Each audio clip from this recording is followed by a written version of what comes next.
Awesome. All right, great, everyone. Well, this is really exciting. This is our first municipal meeting where we are getting to know the Maine communities and potentially having Maine communities join MAM. So this is a meeting of the executive committee. It's not the full committee. And for the purpose of introductions, usually I just go around the room, but because there are so many different people representing different groups, having different roles, Suzanne actually made the recommendation that we do it sort of in groups so that everyone can remember sort of what the roles are. So first, I'm going to start with the folks, the existing executive board of the Municipal Alliance for Adaptive Management. So the first is, it's Gretchen Young. I'm with the City of Rochester. I act as the chair of MAM, and I've been doing that since 2021 when we first started. And Suzanne?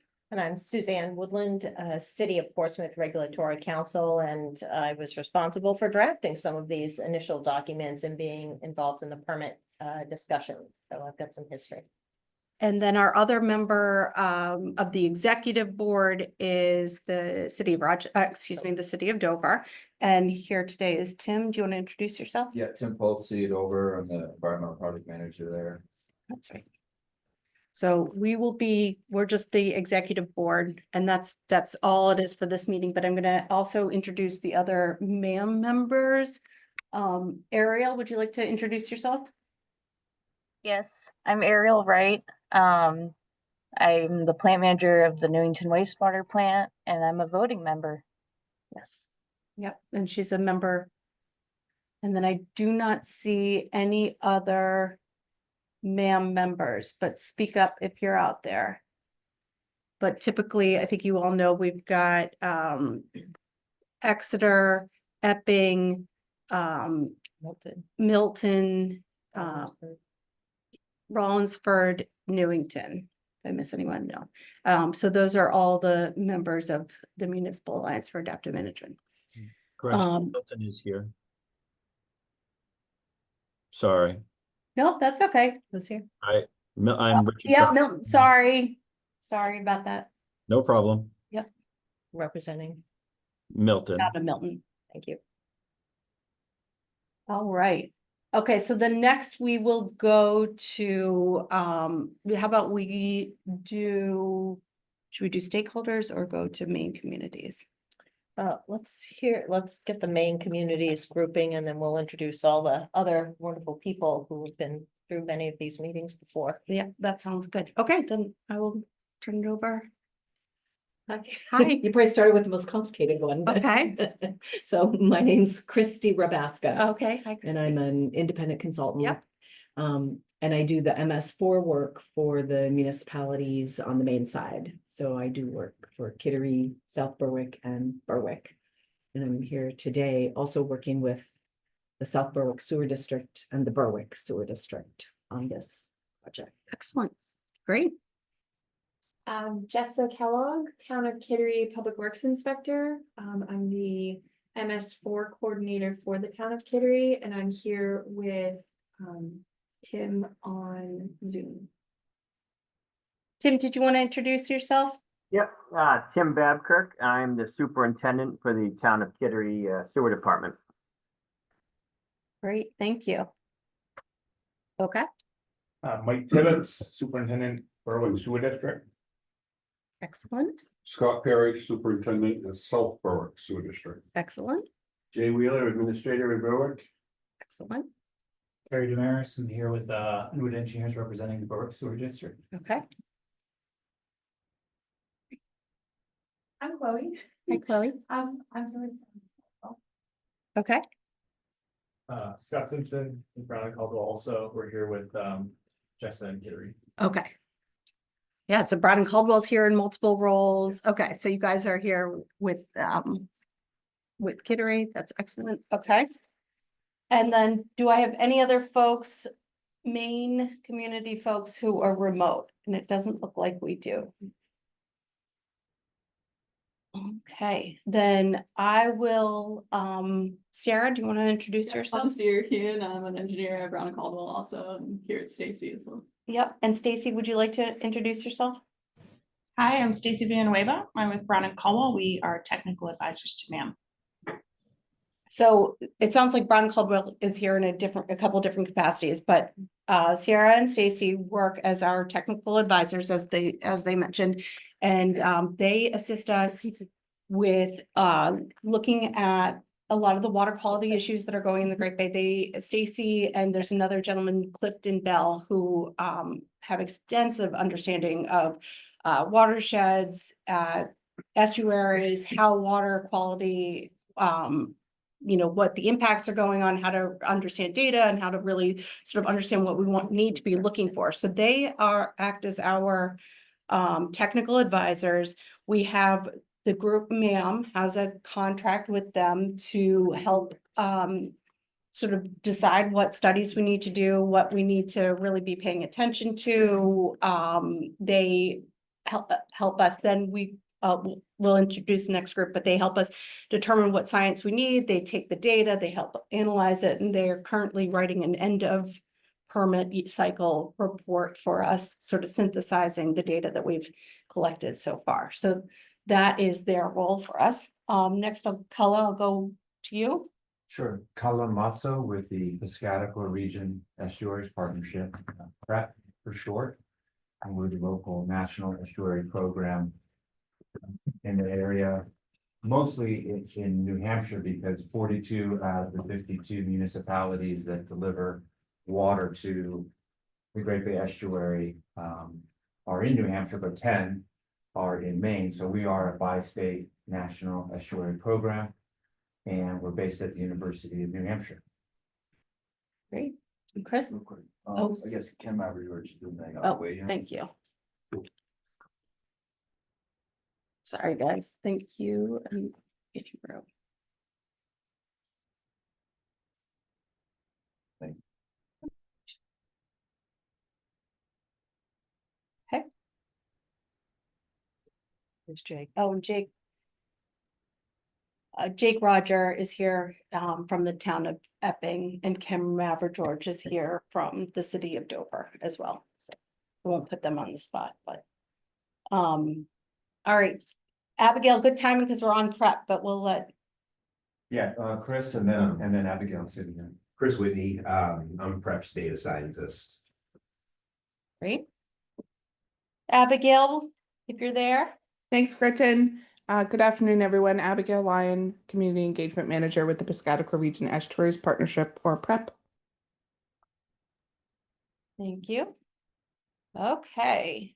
And then another project partner that we have besides PrEP is we often work with the UNH Stormwater Center, and I don't see any representatives here, but Jamie Hool is one of the folks that typically attend our meetings, which is completely fine that he's not here today, but he does the what's called PTAP, or the Pollutant Tracking and Accounting Program, which I think you guys are going to have to start trying to track and account for pollutants. And so they put that together.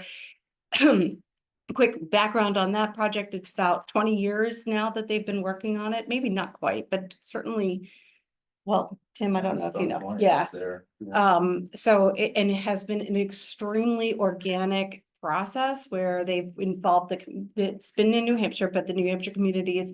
And so it really serves the communities that are using it. So it is not fancy, but it's very utility driven. And if you need it to do anything, if you need information for your site plan reviews or whatever, Portsmouth has done a really good job of sort of tweaking the system so that they can just use PTAP to do their site plan reviews and making sure private developments are meeting their standards and stuff. So they're very, very approachable. And because, this is the entity that's meant for the public and the municipalities that are using it, they're happy to tweak data however you need it. So they're not here. They also partner with New Hampshire Department of Environmental Science and HDES. DES funded their work for a number of years. It is now, and I believe PTAP is actually housed at DES. The database is being housed at DES now, so. And I don't actually see anyone from DES here, but normally we do have folks from DES in attendance. The next, so Danielle Gato, I'll put you on the spot. I'm Danielle Gato. I work in the Water Permits Division at EPA Region 1. So we do, and for the whole time that we've been having this, we have a representative from EPA attending our meetings and sometimes multiple representatives. And the reason we do this, we really want buy-in, not just buy-in, but we want, comments and stakeholder comments. They are stakeholders. That's where, at the end of the day, we submit our adaptive management plan to EPA. So, we want them to understand the conversations that we're having, why decisions are being made, why, we're trying to do something a certain way. And so far, that's been a really positive relationship with EPA, which is great. It makes it easier for everybody, from them as the regulators, from us as the regulated. And, there have been things that I think maybe if Danielle and her predecessor Mel hadn't been in the meetings, there were some questions about how we were putting together our plans, our future plans, right? Where you have to say what nitrogen reductions you're going to do. And it was my plan in Rochester looked different than Portsmouth's plan, and it looked different than Dover's plan. And they said, well, really, wouldn't some uniformity make it a lot easier for EPA to understand what your reduction loads are going to be if they all look the same? And we said, but you know what? These are plans. This is how we are hoping to roll it out. So it's not a commitment to doing it, but it's a hope to do it out. So as long as in Rochester, I understand what the Portland Street project is, and I understand where those load reductions are going to happen. It's just sort of showing the EPA and any other stakeholders that there is a plan to do something, but rather than getting sort of lost in the minutia and a lot of data, changing things and doing forms and sort of administrative work, they understood, okay, you do your plan, your capital improvement plan, however you do it, as long as you understand it and there is a way to roll it out. So anyway, that's just one example of this partnership, and the inclusion of the regulators, how that's been positive. Another stakeholder is Melissa Paley, and would you like to introduce yourself? Sure. Good afternoon. I'm Melissa Paley. I'm the Great Bay Piscataqua Waterkeeper with Conservation Law Foundation. So not a voting member of MAM, but an engaged stakeholder for sure. And you'll see on most of our agendas, or really all of the agendas, will usually have a stakeholder comment. And that's an opportunity for Melissa, but really anyone who wants to be a stakeholder to speak up and to, make sure that their needs or sort of stuff that they're seeing or questions that they have about the data is being addressed, and so that it's an opportunity for us to know kind of where they're thinking, and make sure that we understand where CLF is trying to go, and some of the work that they're doing. So that also has been a very positive sort of partnership and part of this meeting. I will say that anybody is welcome at these meetings for sure, and stakeholder comment, like any public meeting, there's public comment, but these are technical meetings. And so, there's acronyms that are used, there's sort of base understanding that's expected. So it's not run like a city council meeting or something that really is meant for everyone. Well, thank you. So that's just something we have had some residents come and I think I just want to make sure that everyone understands that. How do I do this? Head to the waiting room. Waiting room. Yeah. Should.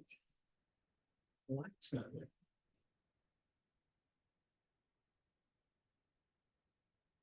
Message.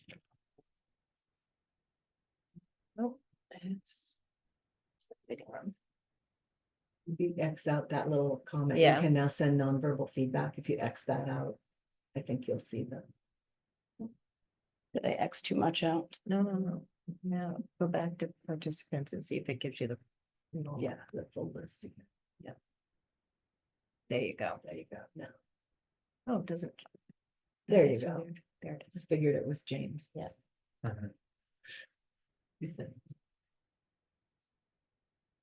Sorry about that.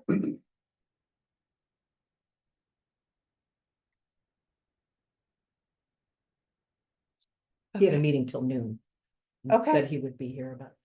All right, James, did you want to introduce yourself?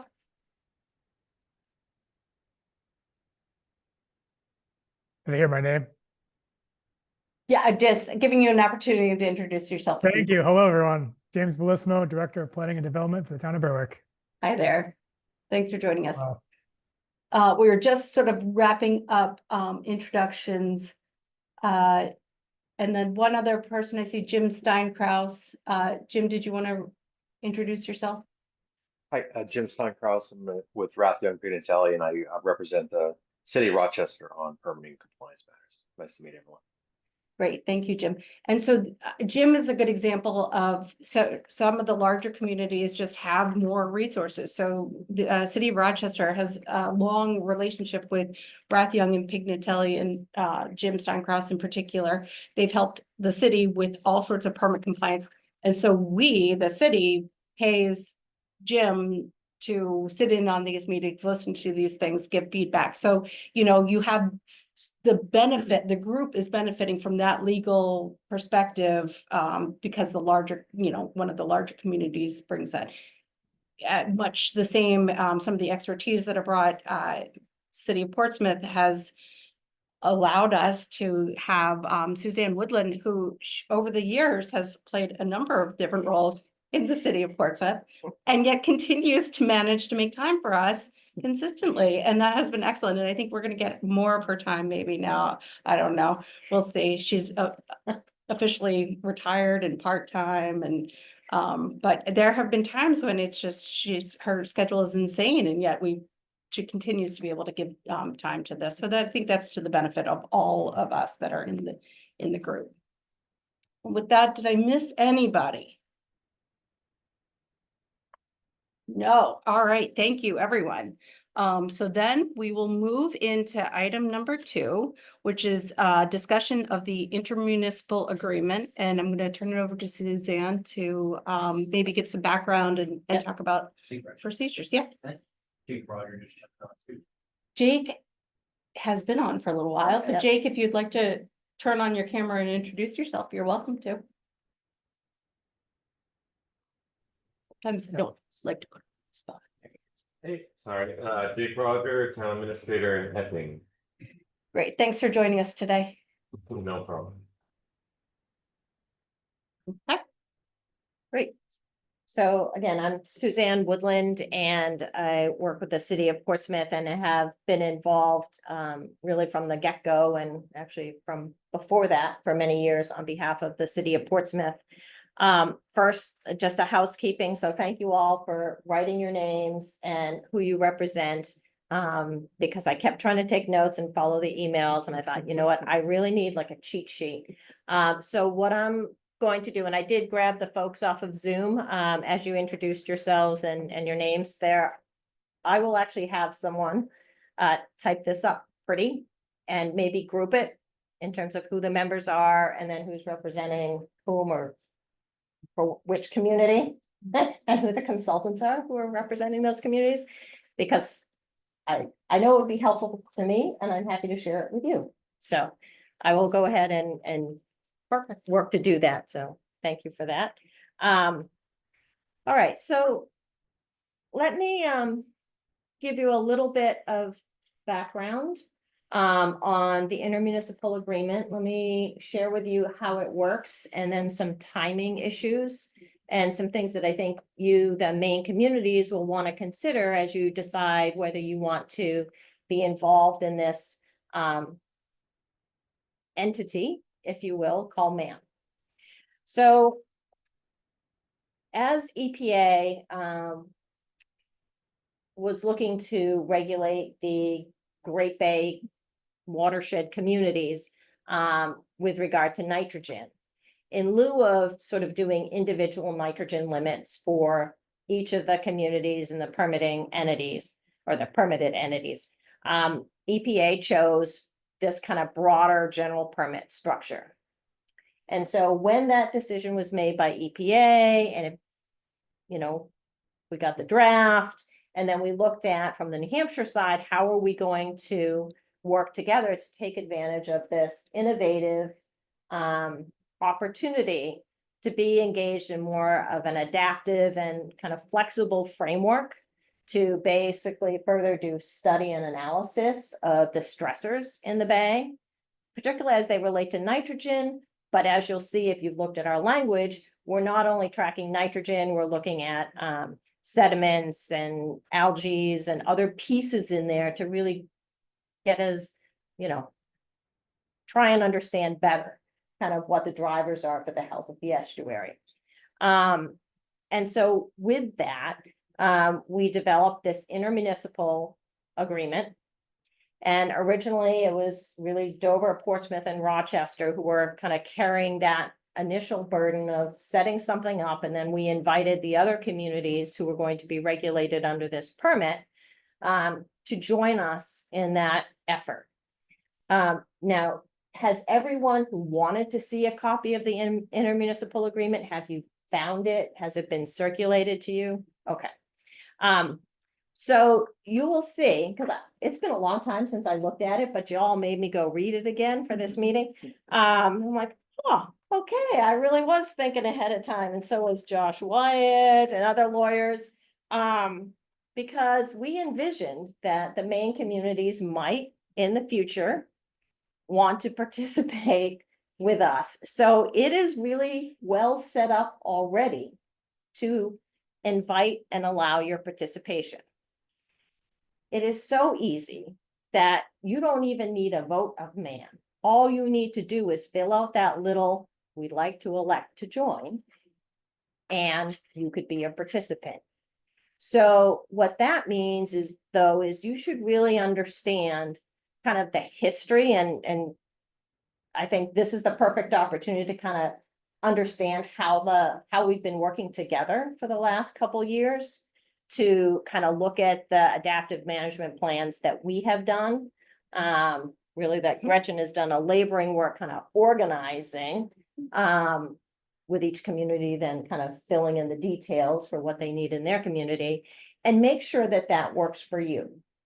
You're also going to need to kind of look at how the communities have been contributing financially to the research and the engagement, particularly of Brown and Caldwell, who's been working with our organization to help look at the data, to recommend what we study, and to engage in those conversations with PrEP and the other scientists to figure out, where we put the money, and what we're gonna, feed back in terms of where we think the next evolution of the Great Bay Total Nitrogen Permit should go to EPA.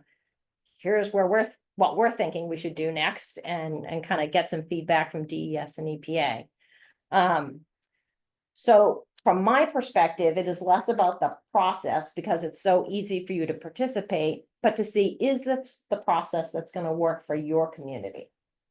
Now, I think to date, it's worked well for the New Hampshire communities who participated, because frankly, we've been unanimous. If you look at our record, in terms of our agreement on how much to spend, where to spend the money, and our path forward. Now, that's not to say we haven't engaged in discussion. Well, should we fund this? Should we drop this, arm of the research and put our money here? We've had those discussions, and they're all public. You can watch them. And Brown and Caldwell has done a great job giving MAM guidance.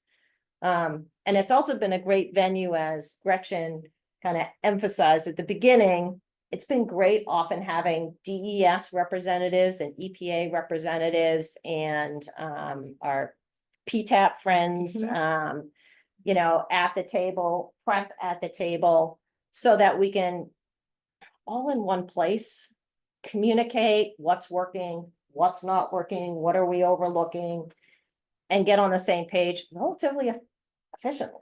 From my point of view of not having to go to 5 different meetings and do phone tag, it's like, okay, there's a meeting, everyone's gonna be in the room and we'll get the feedback. So from my perspective, it's working well. I think even from what I've kind of heard in kind of my side conversations with DES and EPA, and I think maybe even with CALA, it has really worked to have this more single point of contact and regular contact about what's going on and what's coming down the pike and where we're stuck, or could you do this a little better, cleaner, more organized? And that's been really useful for us. So that's where I think the hard work kind of sits for each of the main communities is you're really gonna, if you haven't already with your consultants as needed, look at what might that formula look like for you in terms of financial contribution? And I don't think there's any decisions to be made today. It really is, my goal is to kind of set up a framework for you to look at it thoughtfully and figure out, does this work for you? And then Gretchen and I in particular can be resources because we've been here the longest to say, okay, I see this as how you've done this, for Milton, a smaller community, or Epping, a smaller community, your smaller communities. How does that work? Or Exeter. And so we can provide that feedback, and if we need to even connect you with the other members of the communities that are kind of your size, although certainly your consultants have familiarity with these other communities. So really, I think that's where the hard work is, which is look at how we've been participating, the New Hampshire communities, and see if that model is going to work for you. Now, there's an interesting kind of timing issue because the beauty, again, you made me reread this and I hadn't looked at it in a long time, is that the MAM communities who are members of MAM are going to have to make a decision before February 2026 as to whether to renew this agreement. Because that's our magic, deadline. We set it up for 5 years. And wow. Yeah. Time flies when you're having fun. And so we are due to make an election to renew it. I've had some initial conversations with Gretchen, and I think we'll have some more conversation with the rest of the members, is now that we've had, 4.5 years to kind of work with this, there are probably some housekeeping things I might clean up. If we're gonna go back to our governing bodies, because each town and city has to go back to their governing body with an intermunicipal agreement and get approval. This might be a great time for the New Hampshire MAM communities to say, okay, let's housekeep this a little bit. Let's, update it and then bring it to all in one fell swoop, an updated agreement to our communities. So that's kind of on our plate, and I didn't look closely enough. I know, thank you, Terry, for sending your permit. I didn't look closely enough at your deadlines. I don't know what you have for deadlines in terms of beginning to do reports to EPA, and I'd love to hear that when we get to kind of where you are in your thinking and, the Q&A for each community as we go through this. I think it would be good for me at least and Gretchen to understand what are your deadlines, because it may be it's most efficacious for the New Hampshire communities to kind of timely, February's not that far away, to update our agreement, go get the New Hampshire communities to bless another, 5-year agreement, and get it cleaned up and put that in good order so that you're just going to, Maine folks are just going to your community once with the updated agreement. But that only works depending on what your timing is, if you've got some pressure to either join or do your AMP or, those other pieces. So when we get to. Updates aren't substantial either. They're just, as Suzanne mentioned, housekeeping, just cleaning things up. There's nothing Right. substantial. Right. We're not talking about wholesale changes. Yeah, It's changes. just now that we've used it, Yeah. there are a few things like, oh, we could probably update that, or Yeah. we don't need, we're actually not having that many executive committee meetings. Right. You know, so maybe we scale that back, because most of the times we're having members meetings. Like I said, we have everyone in the room. Gretchen is usually great about sending out not only the agenda, but all of the attachments, the scientific drafts, you know, here's the recommendations, so that we can come to the meeting prepared and work through, is this gonna work? So I feel like, yeah, we're just gonna kind of look at some of that process stuff to see, is there anything that could use some tightening up, but no substantive changes that I'm anticipating. So really, that's how I see this piece. I'm gonna stop there, and I would suggest that if there are questions about the agreement itself, I think maybe we could take some of those now, and then I know when we go to section 4, it would be useful for me, and I'm guessing I'm not the only one, to just kind of hear, what is your current process? You know, what kind of treatment facility do you have? Just the, you know, 2-sentence, 3-sentence, kind of like, what are you doing now? And what does your new permit require? So if anyone can give that slight summary, it just would be good to know, kind of where you are. Anyway, so that's my thought. So I'm gonna stop talking now and ask, are there questions that I might be able to answer on the agreement? So does it go off a permit as far as the cost to join this? Is that? Great question. So what we do is we have these expenses. One is the scientific research, one is the our consultants who assist us with the scientific research. Those are the two largest ones. And then the hosting of the PTAP we do, which is about $50,000 a year. Those are really our only expenses. Then what we do is, and we can change this too. We've just been doing it based on the permitted flow of each facility. No matter how you slice it, it pretty much plays out the same way, but you can do your permitted flow, you can do your actual flow, you can do what, you know, whatever. But the way we've been doing is based on the permitted flow. And you take the total and then you just sort of get 100%, you divide it. So, you know, Portsmouth's will be much larger, Milton's is much smaller, and yours will be on the lower end. And I'm happy to share those I was numbers. gonna say, have you, Yeah, you do you had wanna, given me a Yeah, I nice think email there was a nice that I chart. shared. Yeah. With all the main communities, so. Okay. Yeah, I wish I Gretchen, could just do that. for scale, do you mind if I Yeah. jump in? Please. This, I'm reading Yeah. one of the documents you sent out in 2024, so maybe Okay. it's a year old. But in that year, based on this algorithm, Rochester paid $105,000. Based on their permitted flow, and Milton paid just over 2,000. And those permitted flows are, How much were the flows? So total permitted flow for Rochester was 5.03. Yeah. And Milton was 0.1.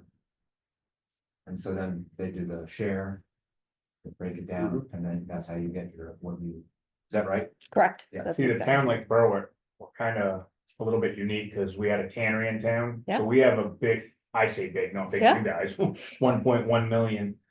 And our flows are under 0.2. Yeah, So so that's completely fair. It gets completely fair. We do permitted flow, even Rochester's we're permitted much higher than we're running. Not as maybe as much as you're talking about, but I think that's an opportunity to really look at it. We can look at the load, we can look at whatever makes the most sense, population, you know, it works out relatively the same, but if there's an That was gonna anomaly be a like big that. Question when it Yep. comes to the funding of it, because like I said, we're under a fifth of the permitted flow. Yep, so I think that is, I think it would be useful when the main communities are ready to say, this is what we think would be inappropriate, and then we bring it to all the New Hampshire members and see, does everyone feel like that is a fair and equitable way to recognize, you know, your percentage of the contribution? And I think maybe what we should do is make sure that when we send the agenda out, we take the most recent the document that you circulated, or the little spreadsheet you circulated to Christie, which gives the whole history of the contributions. And the percentage, so that the main community is, I know you have it, but this way we have it in the formal packet. And everyone can have it in front of them, and then come in and say, look, this is what we're thinking, main communities, based on kind of how you've done it. And that way, if you're going to participate and join us, there's some, everyone is feeling good about the way we're gonna calculate this going forward. So that would be my suggestion. And we're very transparent. Well, as Paula was reading off, just for convenience, we're transparent, and we do have these conversations and recognize that some of the communities are in different statuses, if you will, and have different situations. I mean, for a while, Exeter, like the first year, Exeter did not contribute because they were contributing differently under a consent decree. Yes. So the first year they were part of MAM, you'll actually see no contribution through MAM because they were making their contribution separately under their consent. I believe the spreadsheet Yeah. is looking at everyone's seeing. Yeah. Good. Where it breaks everyone down, Yeah. their flow and what Yeah. they. But Exactly. load makes a lot of sense. Exactly what you're saying makes a lot of sense. So I don't think making that change would be met with, No, I said open Yeah. discussion with the Yeah. whole group. Yep. And if we could put that information available, or have it available at the meeting, or send it to Gretchen in advance, Yeah, we I could can- put it together so everyone would have a simple spreadsheet to look at as we all sit down and say, oh, is this gonna work for all of us? Because ideally, like I said, we've been very fortunate while we've had some, conversations about, oh, do we really want to put our money into this type of eelgrass study? We've generally found relatively easy agreement after a conversation about what's the right contribution and how do we calculate it? And so I think that's why I'm saying, just read it and ask as many questions as you need.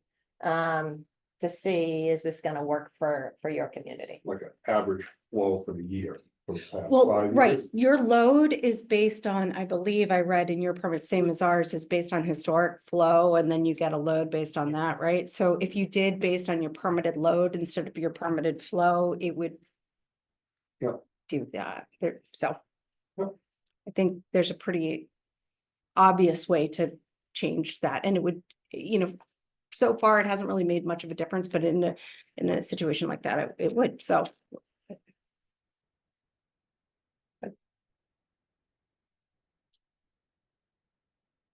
Other questions on the agreement before we jump into the main communities and some of us learn a little more, since I didn't read as much as I had hoped before we got here. I had a couple of questions that are more about the actual adaptive management plan, and I do think it would affect the costs moving forward. Yep. And so one of them was related to the Great Bay evaluation work that PREP does. And would there be additional costs because the main communities are joining to add new areas, add like sampling? I didn't get into the details that's of good. all the That's- monitoring. Like, will you be coming into the communities and monitoring for nitrogen and within our towns? Do you do that in the current towns, or is it really just the tributaries that are hitting the bay? Yeah, so currently we have we do monitor in the Salmon Falls. The man has asked us to look at the fact that we've only, if you look at the 8 tributaries, including the Great Works River, we only have gauges on a portion of those, maybe 4 or 5 of them. And so the question came up from the man, are there ways that you can think about gauging these other rivers or using models? So we've been looking into that, and we're actually going to report back to the group on that. So that's just to say that it's in flux. my gut reaction to your question is, well, you're very much a part of our study area. So there would be no, it's not like, oh, now we gotta Already. study a new area. Yeah, You're okay. part of our study area. However, Was my hope. we have had gaps, right? Until recently, we had no real monitoring going on, what's going into Hampton Seabrook, which is also part of our study area. And so that has been a new thing that we've done. So it's very possible, we're looking at our monitoring plan very closely with Brown and Caldwell over the next 2 years. And it's possible that everybody says, hey, with regard to these main communities, there's some gaps here. We should try to do a little bit better job because maybe you're oversampling in one area and undersampling in others.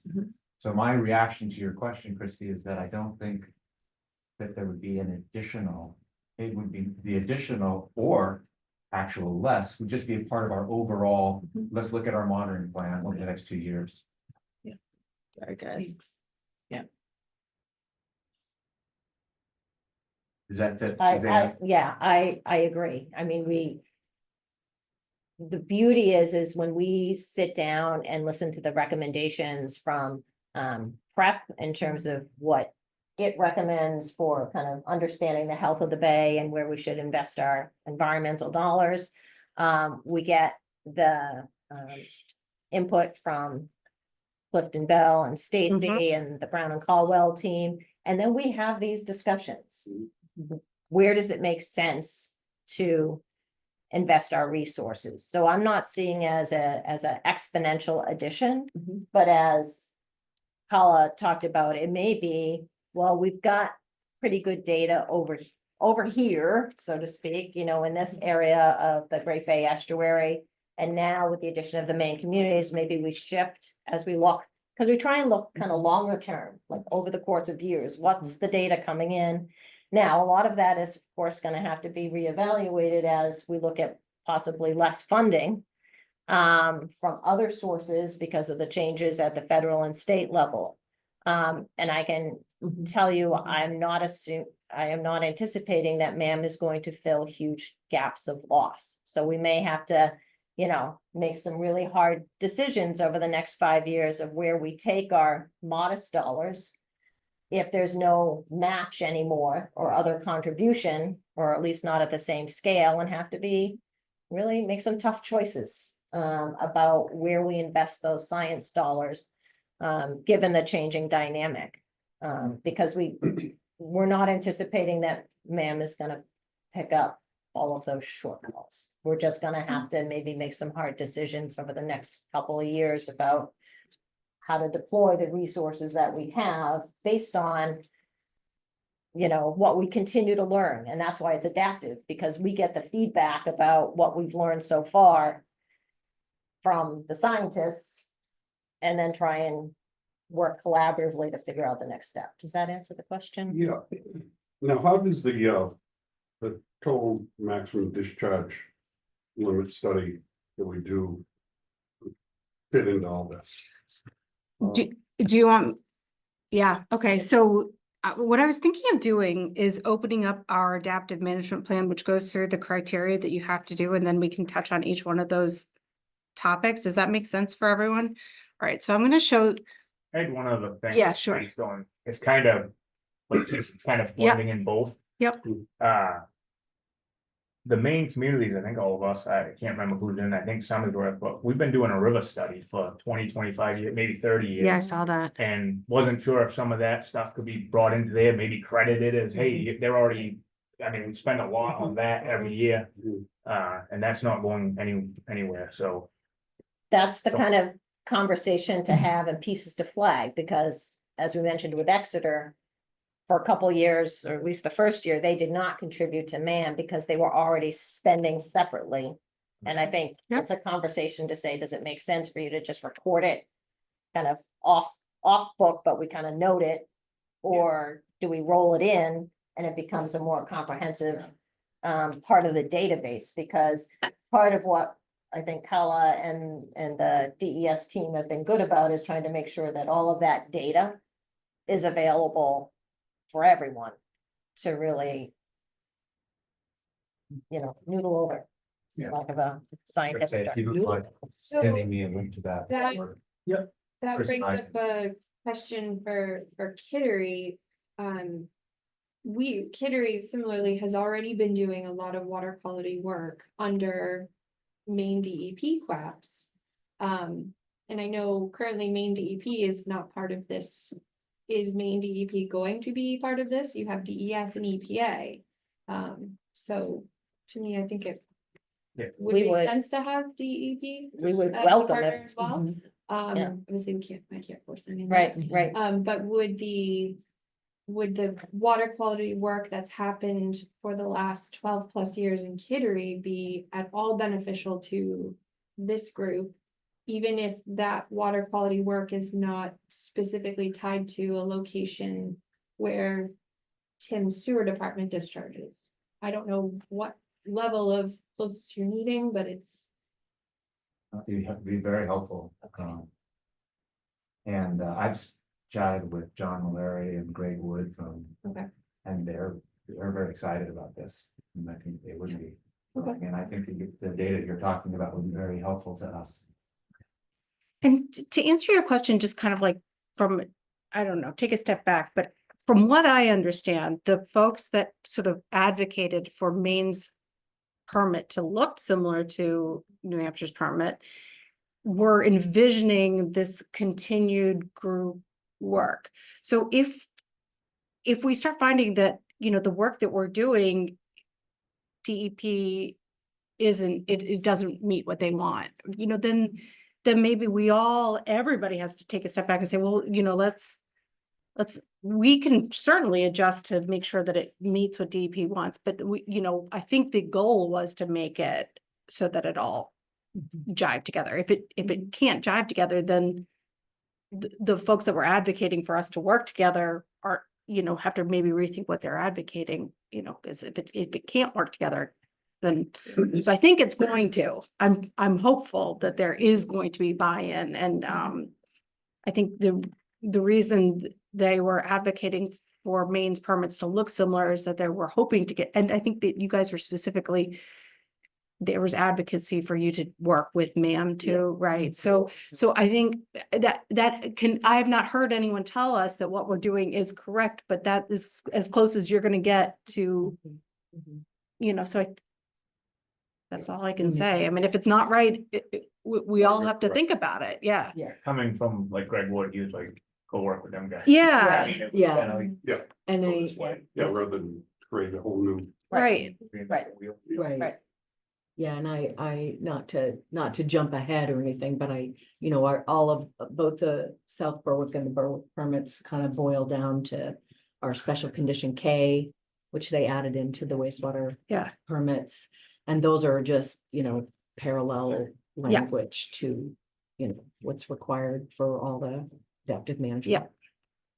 Framework proposals. Yeah. For Epping, it's like clockwork. And then we also don't have super detailed annual report Correct. requirements specified in our permits, which I think Well- allows a little bit of flexibility on. That's right. Neither do we, actually. Okay. The reason we have annual Yeah. reports is because this whole one piece that was kind of skipped in the history, but there was a consent, what is it? What It was was it? a settlement agreement. Settlement between agreement. The Dover, Rochester and Portsmouth and CLF. Regarding the level of detail and commitment that would be part of this collective effort. CLF had appealed or was threatening to appeal the permit. So because of the lack of specificity, if you will, in terms of how are we gonna get there? Yeah. And so the three communities got together and said, look, we have confidence that we're going to be committing funds to stormwater management with nitrogen removal and sediment removal and all that kind of good stuff. We already had some plans to, you know, Portsmouth had already upgraded its treatment facility at Pierce Island. And we said, look, you know, we'll give you more detail. You want more detail about our roadmap, we'll do that. And so we committed to doing an annual report of, here's where we're going. And what we've done is we were able to, after the first year, we're able to link up and sync kind of what CLF was looking for with what EPA was looking for in terms of our annual reporting about how's it going. And then as PTAP has developed Right. and become more robust, which is our nitrogen reporting tool, that too has helped us begin to show how the efforts are evolving and what the commitment has been and is delivering for benefits and nitrogen reduction. So it's been kind of a ramp up, but that's in part why the structure is what it is, but it's gotten streamlined, and I think through both comments with EPA, so that we're delivering what they're looking for, as well as with CLF. So Right, so the benefit to you guys is that, so the three largest communities have made this a commitment to CLF that we will do this annual report, but the benefit to the folks that don't is that you get this annual feedback or non-feedback sometimes, but you know, if you don't hear anything, we submit it to EPA. We ask for feedback. We sometimes get it, we sometimes don't get any feedback, but you know, that's good to get rather than nothing for 5 years. And then, so you guys are benefiting from getting that. And then the three largest communities have committed to doing, I sort of talked about this earlier, but what is your nitrogen reduction plan? So I in Rochester talk about, okay, next year we're going to do this project and this project, and we put it in the list and we talk about it. It's an opportunity for every community to do it. It's helpful. As we've been ramping up over 5 years, some communities are not as far along in that process, or even the PTAP process, but they aren't failing compliance with the permit. They're just ramping up what they need to be doing anyway. So it's it's been really, I think, a good opportunity. So, you know, PTAP, Jamie Houle has literally had to go sit in, you know, planning department offices to sit down and teach people how to enter it. So that has been, you know, 5 years of data input help. But that doesn't mean those communities are non-compliance, but every year it's a sort of a reminder for them that, okay, we got to get going on this. So anyway, so that is I think the same. Great. So what I'm going to do here. I'm going to share my screen, and hopefully people find this helpful, but I'm going to go to our website and show you what we have and kind of what we do as a group, and what some of the individual communities would still need to do. So if I can figure out how to share my screen. Yep. Share screen options. I have that. Share. Yep. Sorry, what am I doing here? Over to the green share button down on the bottom. Yeah. Oh, yeah, there we go. There we go. Yeah. let's go there. I don't know why it's not showing. I think you have to hit share on the bottom. I think it is sharing. It's just sharing my other screen. Hold on. You See if can I see a can. web page that says Municipal Alliance for Adaptive Management. Do you still see it? Now we see your desktop. Yeah, it's Oh. sharing the wrong screen. Yeah.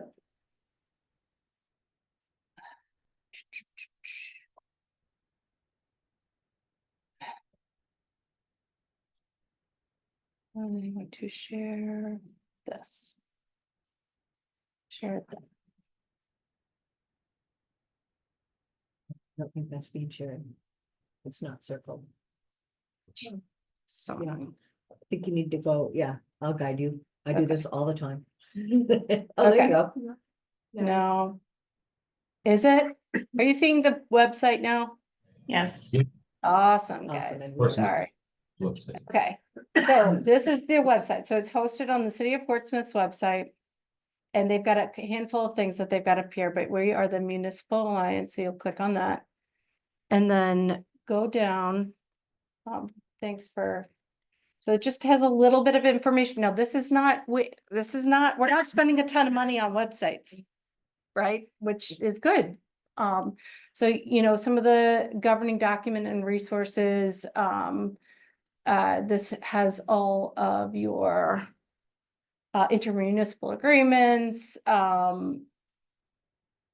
Yeah, this is just kind of operating rules, different things. We put the Berwick Sewer District permit up there just the other day, just because I hadn't really read through all of it. Go back here. You can see here are agendas. Yep. Sorry, I apologize. I'm going to pop around just a little bit so everyone knows where things are, but here's all your meeting agendas for each thing. As you can see, we mostly have meeting members, but the executive board is what's meeting today. And then there's recordings of each of the meetings if you want to see them. And then the last thing that we can go to is the adaptive management plan. So we update this each year. And so I'm going to go to our most recent one, but as you can imagine, so we do it, the reason we do it in September is it aligns with our annual reports for MS4. I don't know if you guys have the same deadline. Our MS4 is the 15th of September, but we don't have to have this for our MS4. Yeah. The only reason we sort of had them align is it was the same people thinking about a lot of the same information. So it seemed like a good time to do it. Are you calendar year for reporting for the districts? Are the districts? Reporting. Do you have annual reporting requirements? No, we just monthly. Just monthly. Okay. So we'll include that. October 1 is where we go, but again, it was a commitment to CLF to do it. So CLF and the three communities have agreed that this is a good time, but it's not part of the regulatory. It just makes sense for us. So going down.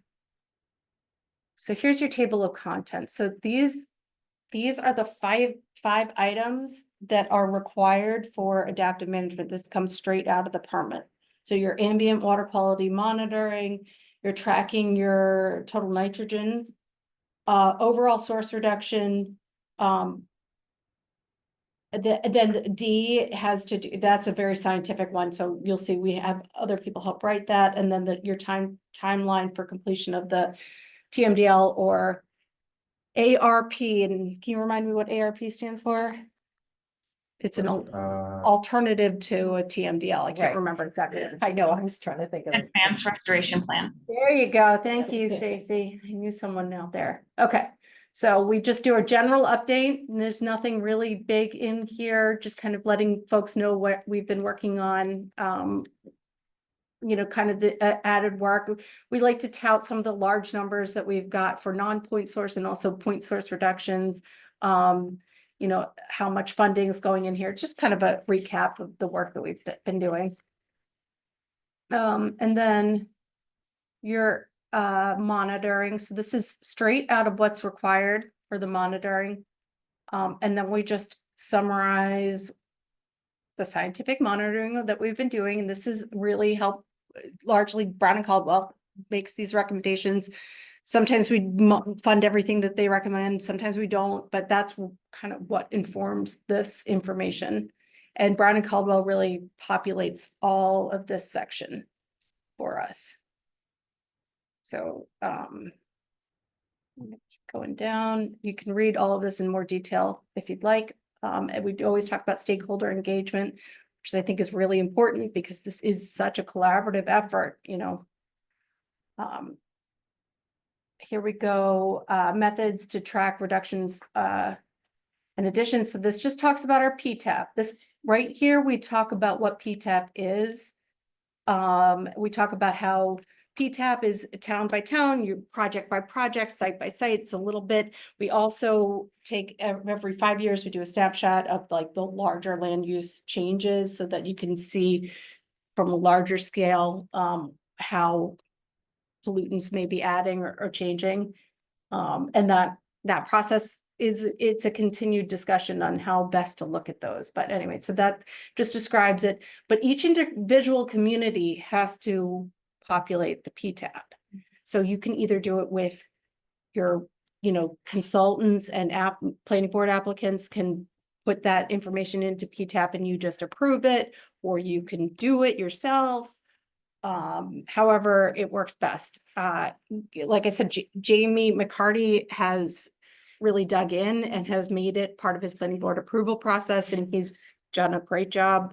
Some communities do it differently, but that is an individual community's responsibility to do it. Part of the funding, though, when we pay PTAP is for them to be a resource to the communities. So, and we don't limit it just to we have all of the regulated communities, not just the MAM participating communities for now, because it makes, it benefits everyone to have as much data as we can. So immediately they become a resource to you folks, regardless of participating in MAM. Overall source reduction. So, let's see. Okay, so here's where we talk about our future plans. So this is the list of projects, practices, etc. It's a non-binding statement of each community's plan to do nutrient reduction. So again, that's something that the individual communities put together. It's a requirement for the 3, Portsmouth, Dover, and Rochester, as part of the settlement agreement. But it's a good opportunity for every community to show that you're thinking about nutrient reduction. So you can talk about your capital projects that you're going to be doing. You can talk about, wastewater treatment plant upgrades you're going to be doing, I&I reductions. I mean, even if it's not exactly tied in, you can talk about Conservation Commission rewriting planning regulations to do, open space. I mean, it doesn't matter, but you can put all of that stuff in here. And so that comes as an appendix to this plan, each community's piece. And it's nice to, communities like, so like CLF, this is something that they can look at and see what communities, it's an opportunity for you to sort of showcase to stakeholders that are paying attention the work that your community is planning on doing. So, I really encourage everyone to put some time into what their plan is, but there's varying levels of participation from the different communities. That is for sure. And then the next one is, sorry, I think I skipped over the,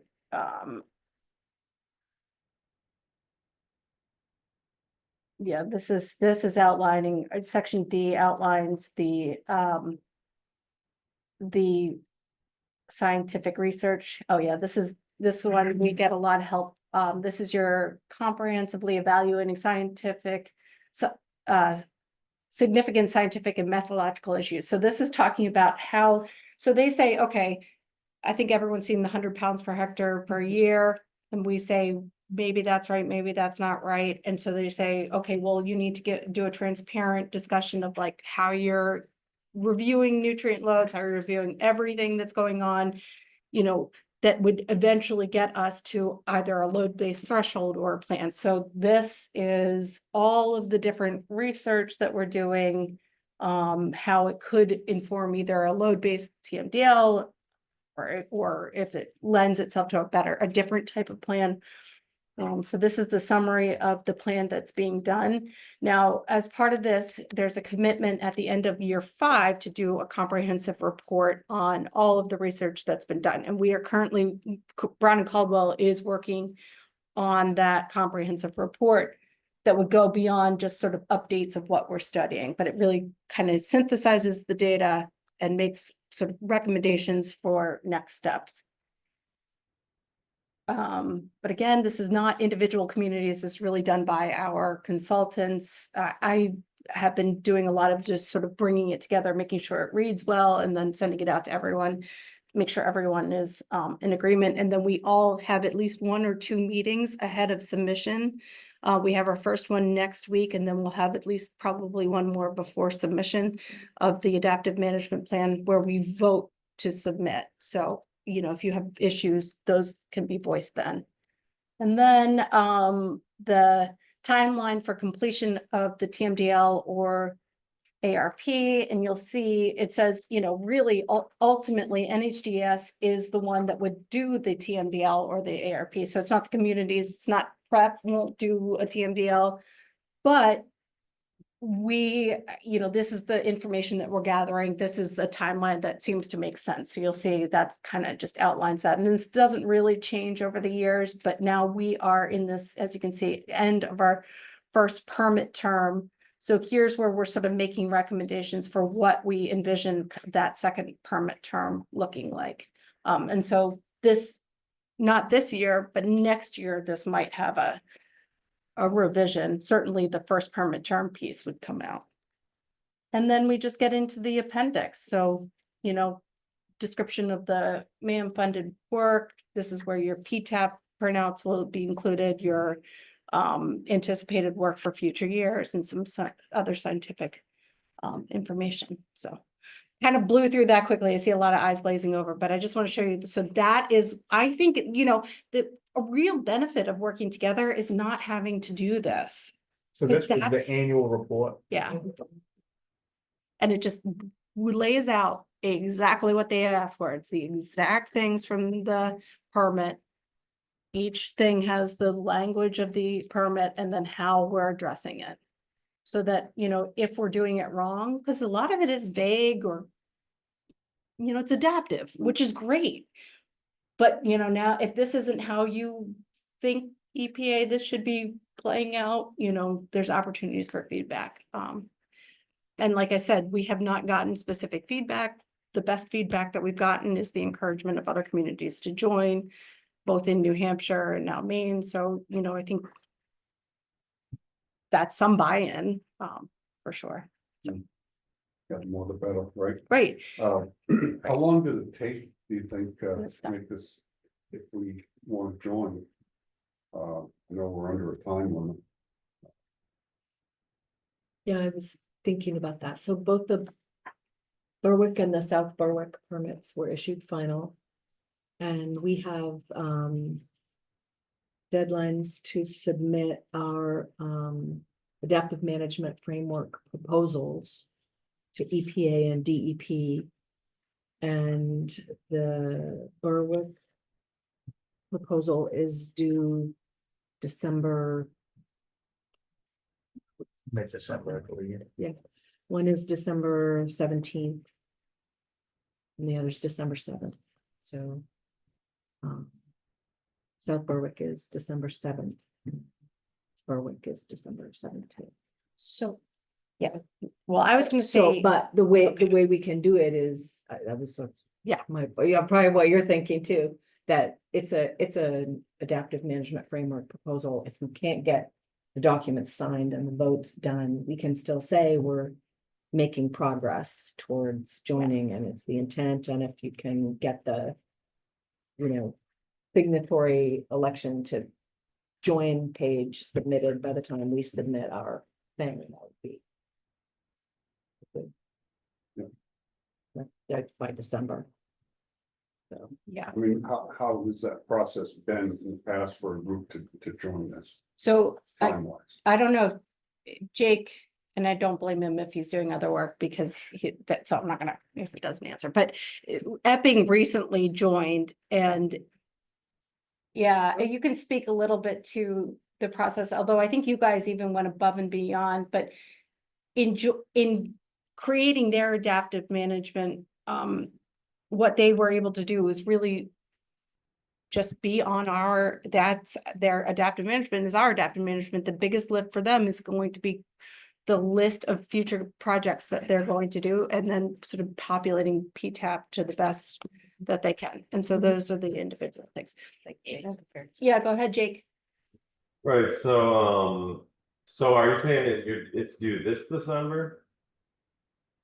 Okay, that's not pretty necess- soon. not an annual report, but the adaptive management framework proposal is due, which, and we have Eppings, and, you know, we have a bunch of them to use, and I started populating it already with our background information. and- Pretty soon, but it wouldn't be too bad. But this is what's really helpful is other people from MAM, honestly, to give you input and tips on what to do. And then it was funny, just asking around, everyone kind of already knows what could be done. Because what I learned from MAM is you can tie in projects you're already planning on doing. Like we had some drainage infrastructure we wanted to update, and you can kind of throw this in. We're updating our wastewater treatment facility. So now we're just gonna add in non-point source pollution reduction at the wastewater treatment plant. It's kind of funny, but so stuff you're already doing, and it's pretty easy to just brainstorm things, dog waste stations and everything. But that is still pretty tight, December. Let me just suggest this, since we're gearing up to do our filing before, the end of September. Yep. It would logically, I think the main communities would, you know, do a little cut and paste, you know, use kind of the frame, you know, obviously tailor it to your permits. But you can steal our framework, you know, have that conversation with someone from Maine DEP and say, hey, does the framework that MAM is already using work? In which case, you've got a framework, since you've got that different times period for at least this first year.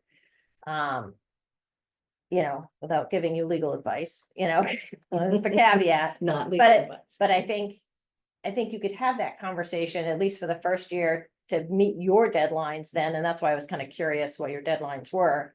Because you can put something together that begins to look like ours, and then maybe the following year you get more folded in, because we'll have hopefully data then that's gonna sync up.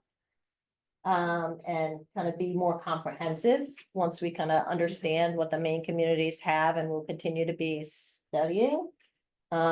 So I think there'll be, maybe it's twofold. There's kind of more of a skinnier version to meet your requirements for December. But you've got a model. You've got got a Yeah, it. model. exactly. And yeah. then we take them, Yeah. I don't know when we have to get things to Brown and Caldwell to build them into your September 2026. That would be a Yeah. nice deadline for us to also know. that Right, that's I when would we- say even could- easier would just be your proposal is to become part of the MAM's annual adaptive management plan. And then I think there's no reason why in our appendix, we couldn't put, unless DEP's regulations vary from what, but I don't think they do there. It's the exact same thing. So I think you could just add in our appendix D, or, you know, where we have each community do their plan, you would just put your appendix. I think it can be Yeah, one that doesn't plan. need to happen until 2026. Yeah. though. Yeah. We don't have to do that by December of this year. We do, Yeah. that's next year. So I This is just us telling DEP that, Mm. you know, we're agreeing to join MAM, and we plan on, you know, It's- doing our catch basin it's- cleaning and our street sweeping and doing our Mhm. PTAP data entries, and that we will be, you know, added to the appendices, and like, it's a pretty, I think it's a pretty straightforward Okay, good. document, yeah. Gary, did you want to add something? I actually had one question, just if I recall, the permit's kind of nearing the end of its first 5-year cycle on the New Hampshire side, they could Mhm. wait till next year. February 2026. Yeah, so is there any indication that there's concerns about this moving forward beyond February 2026 or being?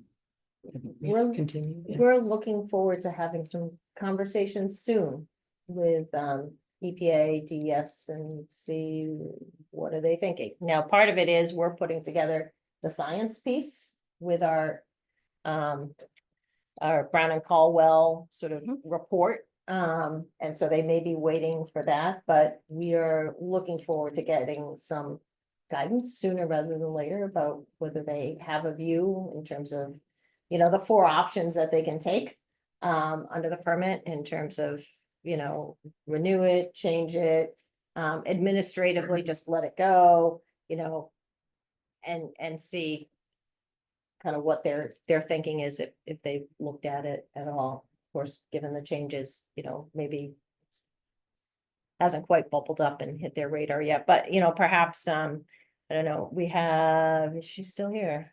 Oh, no, she may have dropped off. She heard this question. Yeah, she's like, yeah.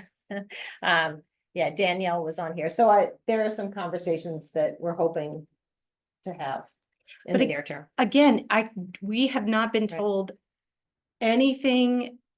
So if you can only, the only feedback we've gotten is to see Maine get an identical permit. So just, but I don't know. Well, I think we've gotten, I would disagree. I think we've gotten feedback Oh, because yeah. EPA representatives keep showing up at Right. our meetings. Oh, we Right. like what you're doing. We're getting, I mean, Kelly, I know you have some contact with the regulators from time to time.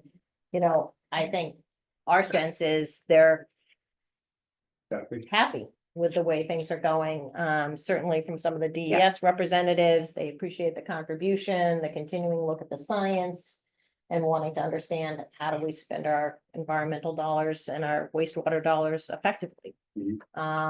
So yes, I mean, I think we have heard, we don't get official responses back. But we've certainly had not only Danielle, but the other gentleman, Mel. Yep. Cody. Yep, very happy with you know, what they're seeing for our use of PTAP and some of our stormwater projects that we've been doing. Certainly, we've had in Portsmouth, any number of EPA representatives come and look at our new wastewater treatment facility at Pierce Island. Thank you very much, Terry Damaris. Continuing to get the positives from all the nitrogen reduction there. So we don't tend to get formal responses, but certainly in the conversations that we've had on you know, informally, I think there's been support. And yeah, the fact that the Maine communities were encouraged to work with us is, you know, the real kind of proof in the pudding. Well, this is their way to get. We are their conduit to get non-point source cleaned up, and without that. They have no method of doing that, so I mean, I would think they would think the work you guys are doing. Is good. That's right. And we talked about this at our last meeting, but a lot of the work that's being done is not going to just measure up in PTAP because it is collaboration. It's, you know, Jake alluded to offline conversations of like recommendations on how you might incorporate BMPs into your wastewater project. And, you know, that kind of stuff isn't going to just show up or it might just show up as a little tiny nitrogen reduction, but there's so many co-benefits that are happening, that not really measurable, but are seen. So I'd like to think, so. And even just being a one point for a place like Prep to come and get feedback. I mean, that's really valuable for everyone, for them too, you know, so. Yeah, no, it's, you know, unique for Maine because we're separate. from the Yeah. town, so it's new ground for us to be connected, which is probably a good thing. Yeah, New Hampshire's the same way. I mean, the community, you are talking about like each community is different than the next Well, the community. sewer is separate. Oh, from the water town, district so and we the just work together. municipality, yeah. So Rollinsford and Except for you, Newington yeah. both are districts. Yeah. Yeah. Yep. And that does have some challenges for them. Rollinsford has split their MAM contribution into 50-50, so the town pays 50% and the sewer district pays 50%. You know, Ariel's here from Newington, but she is contract ops Newington wastewater treatment plant. So it is sometimes difficult for her to remind the planning board that they need to be getting PTAP entries. But, you know, she's got support from folks like me, from Jamie Hool, you know, can go in, you know, do that. So yeah, that is unique, but not. I think that's probably a good, you know, scenario, you know, Yeah. 50-50. Yeah. Yeah. And that takes a few extra phone calls every year from our department, but that's okay. You know, it's fine. You get there. No, I appreciate everything you guys are doing. Yeah. Yeah. Definitely make it a lot easier to navigate, because you guys have done it for 5 years. Yeah. All right. Well, Any other things we need to, I did talk about approving new communities, will not do that today, but I think Suzanne was hoping we could talk each community, sort of talk about what you are doing. I'd love to know who is an MS4. Is that everyone is? Not North Berwick. Not North Berwick. Yeah, Berwick, South Berwick. Okay, cool.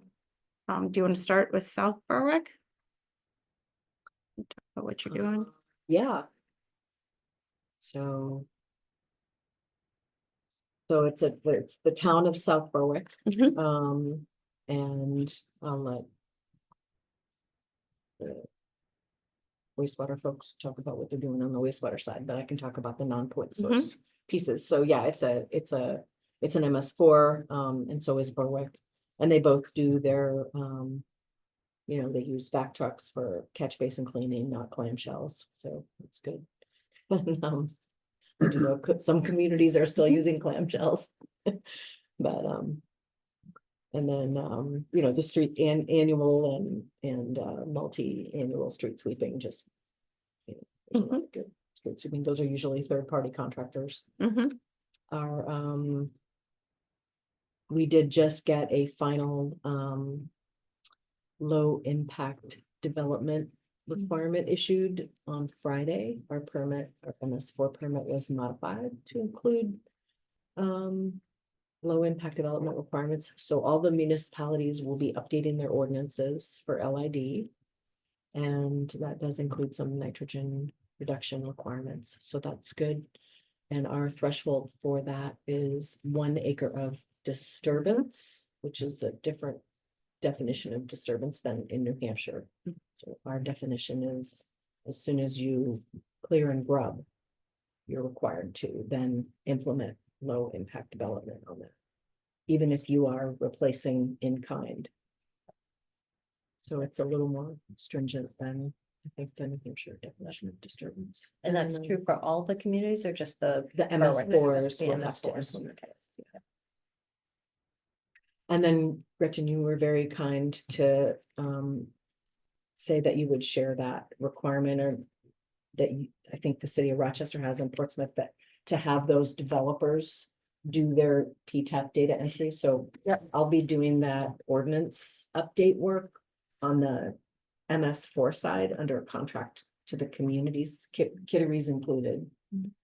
And we will build in, hopefully, I'm sure everybody will agree to build that in so the developers are doing their own data entry into PTAP for their nitrogen reductions.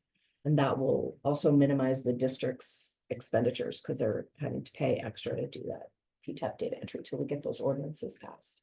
So that'll hopefully be by the end of 2026 that we'll get that done. And the communities, as you know, the urbanized areas are small portion of the communities, and for the most part, the 1 acre disturbance happens outside the urbanized area in many. So most of the communities do implement these requirements townwide, not just urbanized area only. So that will be a great benefit. And then as the communities are doing their municipal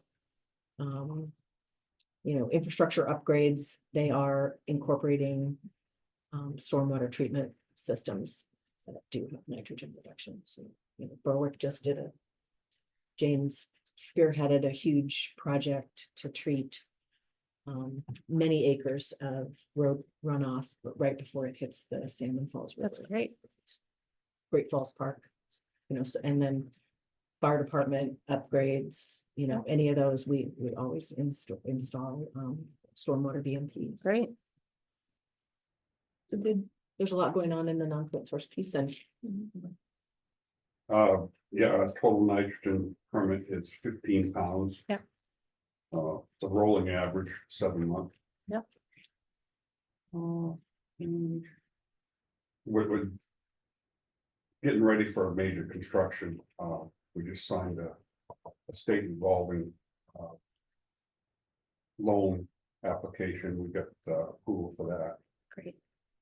And we've been on the list. We've got on Susan Collins for the grant They got turned down the last vote last year when the new administration come in. So we're back on it again. Hopefully we'll get it this year. So we're looking at updating a major pump station at the plant, putting in some bar screens. Okay.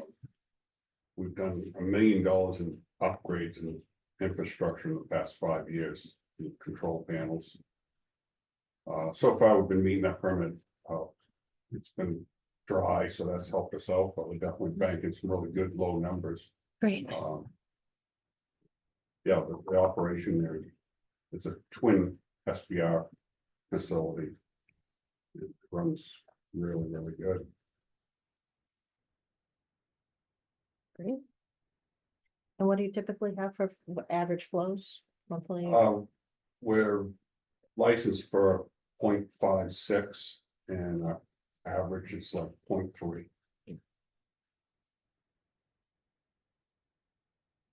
Yeah, we're calculated at 63% of our design. Okay.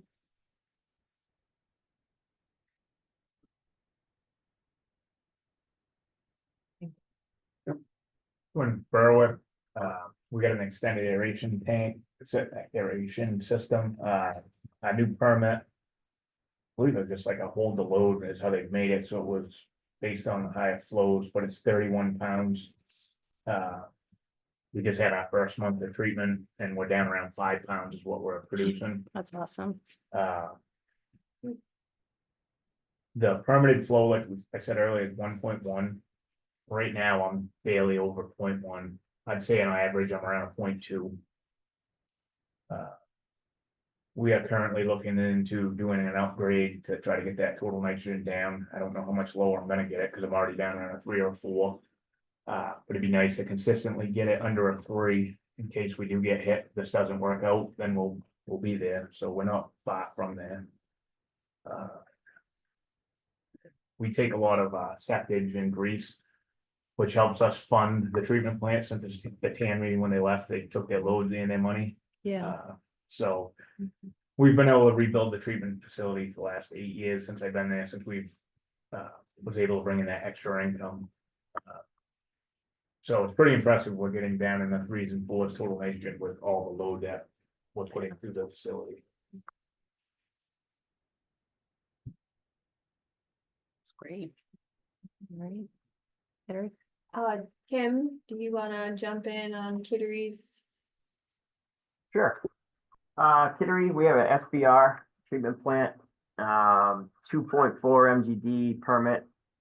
We average about 1 MGD. Warm months, we're doing 5 or 6 for nitrogen right now. Been working a lot with Brown and Caldwell over the past few years on upgrades, potential upgrades.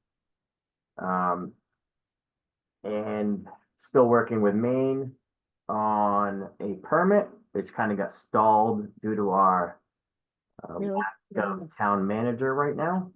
I didn't know that. Yeah, they're not playing. Yeah, I was just sharing that, Tim, that Kittery is not final, that your sewer permit is not final. Correct, yeah, we were headed in the right direction and then had the whole town manager Your town manager left in June. left in June, so we're kind of in a holding pattern right now, waiting to get somebody permanent in that position so we can continue talks with Greg Wood. Just started working with Brown and Caldwell for the adaptive management plan. And I think that's about it.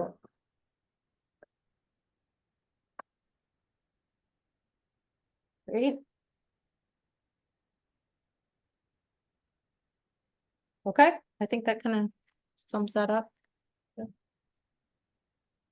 Was North Berwick planning on joining, talking with you guys? What was that? North Berwick, did they reach out? Does at all? anyone have an update from North Berwick? I have heard that they are working with the DEP because they have very limited potential to discharge in the summer. And so they're hoping to just hold all of the wastewater in the summer. and not discharging. They're lagoons. Yeah, they have lagoons. Yeah, I had heard that they were still sort of Yeah. flushing things So out, so I not- don't know. not I didn't sure. know that specific detail, but Very helpful for me. Thank you. This For was very painting the helpful too, picture. yeah. all right. And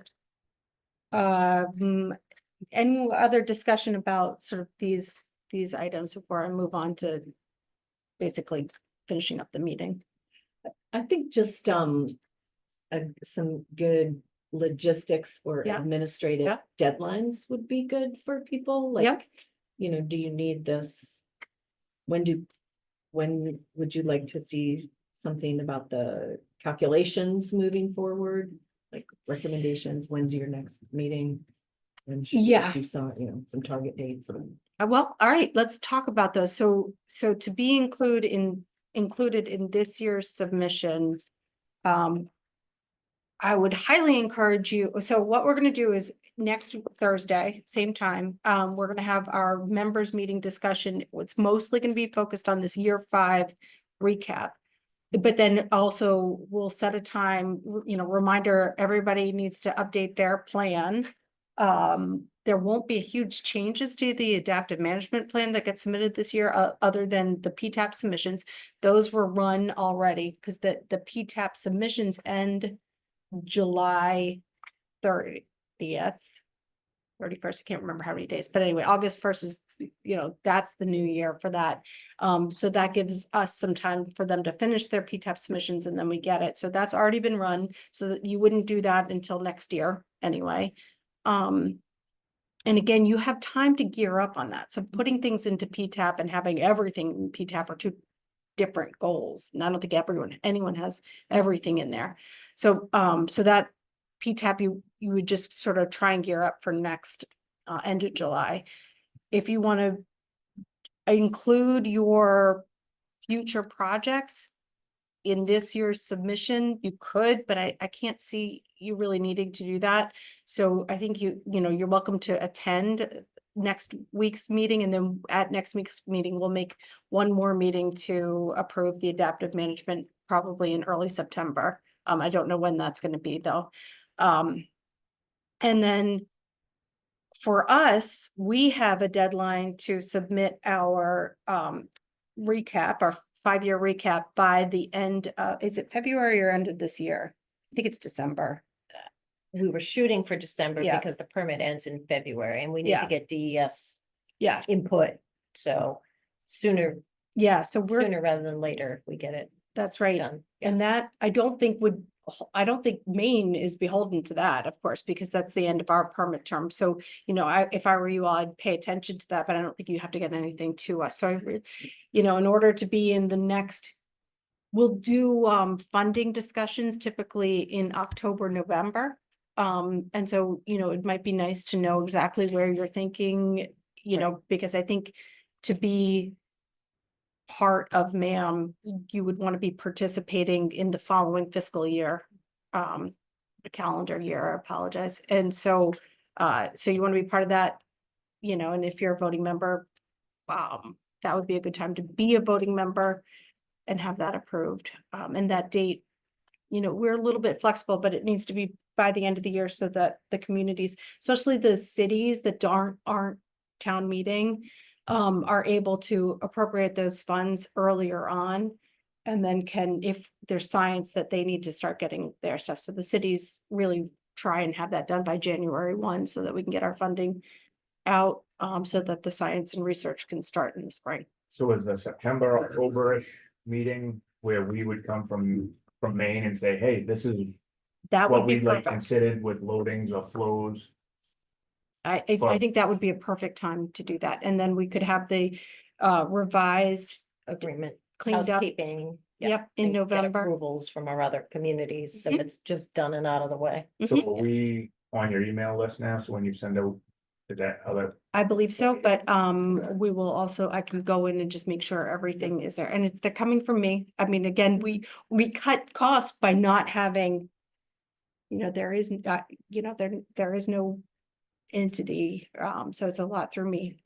So yeah, if I've got everyone's information here, we'll make sure that all of those emails are in my list, and then you'll get all of those updates. And does someone want to reach out to the gentleman in Maine at DEP and make sure that, would he like an invite from Gretchen? And then he can choose whether or not he wants to. That would be. Yep. That's That's a good idea. Okay, perfect. Yeah, that'd be good. Just know where we're at, keep them updated. Yeah, Exactly. yeah. I did give him an informal update. Hope that's okay. A couple weeks ago. Yeah. Good. Surprised you get a hold of them. I know, Pretty yeah. hard to get a hold. Right. Okay, then with that, always, either one of us are available, so feel free to reach out with follow-up questions, but it was good to get everyone here, so sort of everyone can hear it. Moving on to item number 5, stakeholder comment. And again, we have this on every meeting, so I'm going to welcome Melissa Paley, if you'd like to speak.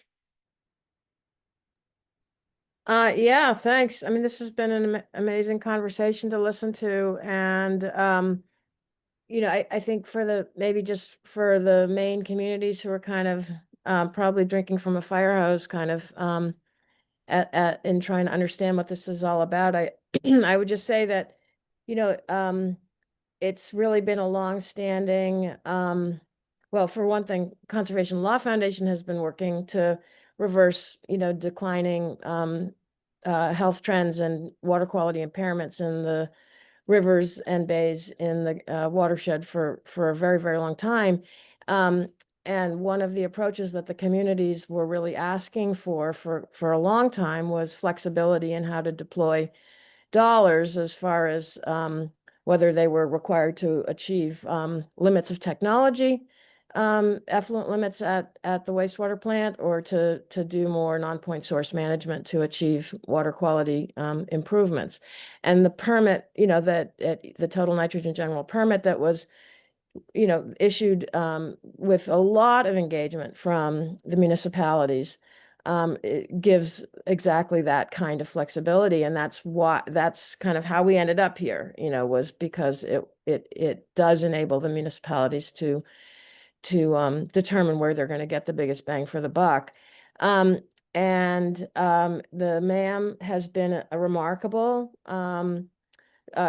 alliance of municipalities really working smartly and efficiently, and sharing a great deal of expertise and knowledge, and I think so much credit due to Rochester, Dover, and Portsmouth for having this vision and inviting the smaller communities in particular to join and work on this in a collaborative fashion has been really just exceptional. And you know, we are all part of the watershed, the Maine communities. I live in Kittery. I'm a Mainer, so I get it, you know, but we're all part of this watershed, and the extent to which we can work together and equitably to do this work is really important. And you know, that's been a concern of a lot of New Hampshire communities, honestly, for the last couple of years, is, well, what about the Maine communities? You know, they're part of this too.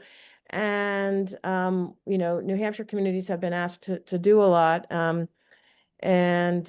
So I'm very pleased to see that the Maine DEP, you know, really was responsive to saying, yeah, we should be creating the same kind of structure for the Maine communities as the ones that other communities in the watershed are being expected to abide by. So anyway, I think there's a lot of opportunity for creative, efficient, cost-effective management. I think there's a lot going on in the Maine communities that's already really far along, and so I think coming together under this umbrella makes a whole lot of sense to me anyway, and I hope that you will see it that way as well. Great, thanks, Melissa. Any questions for Melissa? All right, thank you. Any other stakeholders? Don't think so. All right, then I'll move on to item number 6, public comment. Anyone from the public here to speak?